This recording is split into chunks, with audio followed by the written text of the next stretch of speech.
À tous les gars, j'espère que vous allez bien. Voilà, donc ñu ngi leen di nuyuwaat yéen ñëpp beneen yoon. Et vraiment on vous salue tous les élèves de la première S2. Voilà, on s'excuse donc vraiment du retard des vidéos parce que voilà, donc on était un peu occupé, raison pour laquelle on vous amène un petit devoir ou bien quelques exos sur un devoir de SVT en première S2. Comme ça, nous corriger qu'on va voir ça ensemble. Voilà, donc c'est une séquence de correction de devoir. Alors, l'énoncé vous sera donné dans le groupe Elu Science Family. Maintenant, on passe directement juste à la réponse aux questions. Donc ici, en première question, donc pour l'exo 1, on demandait d'annoter et de titrer le document numéro 1. Donc c'est ça le document 1.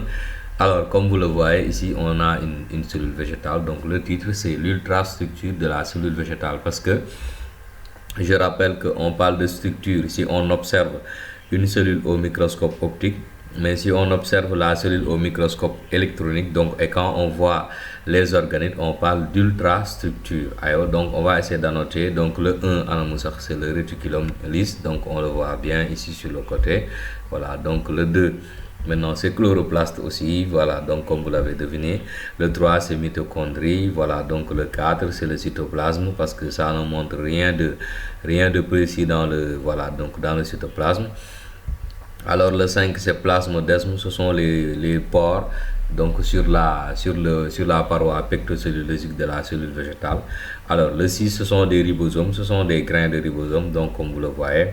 Le 7 donc c'est le dictyosome, c'est l'appareil de Golgi qui constitue la membrane nucléaire en quelque sorte. Alors le 8 c'est pore nucléaire, comme vous le voyez, donc on montre ici pore nucléaire, mais je pense aussi que pour le 8, si on met membrane nucléaire aussi, ça peut passer parce qu'on a l'impression que la flèche en fait montre la membrane nucléaire. Maintenant pour le 9 c'est le nucléoplasme, donc c'est ce qui se trouve, c'est le cytoplasme donc du noyau. Alors le 10 donc c'est le nucléole, donc comme vous le voyez donc bien sur le schéma. Le 11 donc c'est la vacuole, donc c'est la plus grande partie qu'on voit d'habitude sur les cellules végétales. Le 12 donc c'est la paroi pectocellulosique. Alors ici j'attire votre attention encore, il faut faire attention avec la cellule végétale à ne pas confondre la paroi pectocellulosique avec la membrane plasmique ici en 13.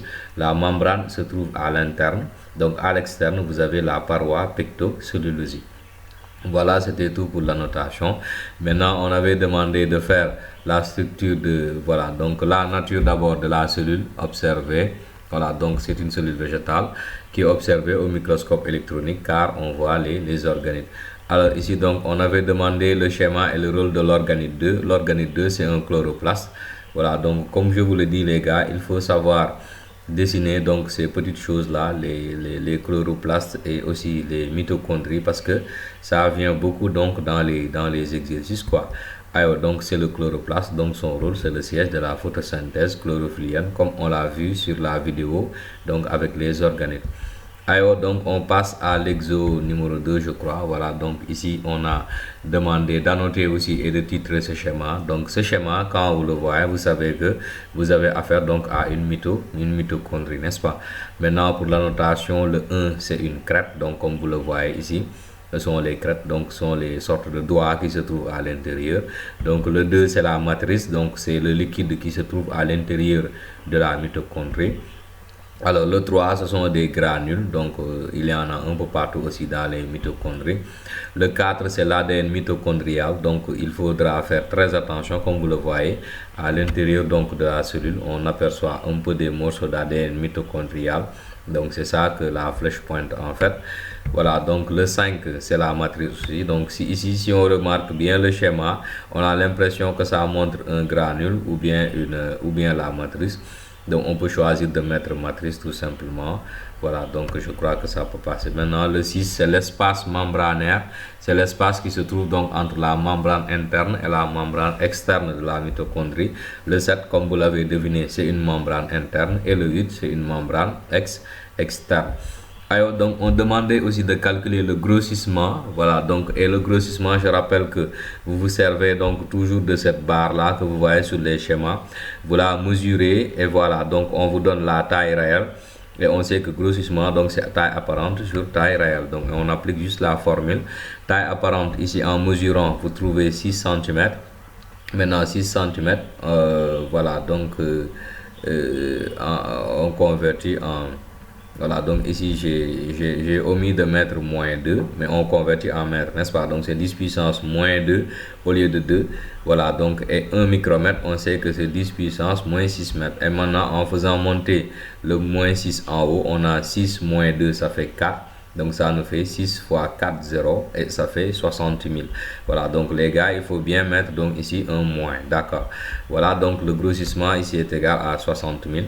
Donc on voit bien qu'on a affaire à un microscope électronique parce que le microscope optique ne peut pas faire des grossissements de plus de 1500 fois. Alors donc le rôle de l'organique, comme on l'a vu la fois passée, la mitochondrie est le siège de la respiration cellulaire. Donc c'est le poumon de la cellule en quelque sorte. Voilà, donc on demande aussi, est-ce que sa présence suffit pour justifier la nature animale ou végétale de la cellule? Donc la réponse c'est non. Pourquoi? Parce que la mitochondrie, elle est présente aussi bien dans une cellule animale qu'une cellule végétale. La preuve, on vient tout de suite de voir avec notre cellule qu'il y avait des mitochondries. Et donc voilà, donc dans la cellule animale aussi il y en a. Vu que c'est le poumon de la cellule, donc c'est le siège de la respiration, alors une cellule végétale respire, une cellule animale respire, donc raison pour laquelle il ne s'agit pas de voilà d'avoir une mitochondrie dans une cellule pour dire que c'est une cellule animale ou une cellule végétale. Bien, donc merci beaucoup les gars, j'espère que la vidéo vous a plu. Si vous avez aimé, likez, partagez, commentez comme d'habitude. Voilà, donc et à bientôt pour de nouvelles vidéos scientifiques.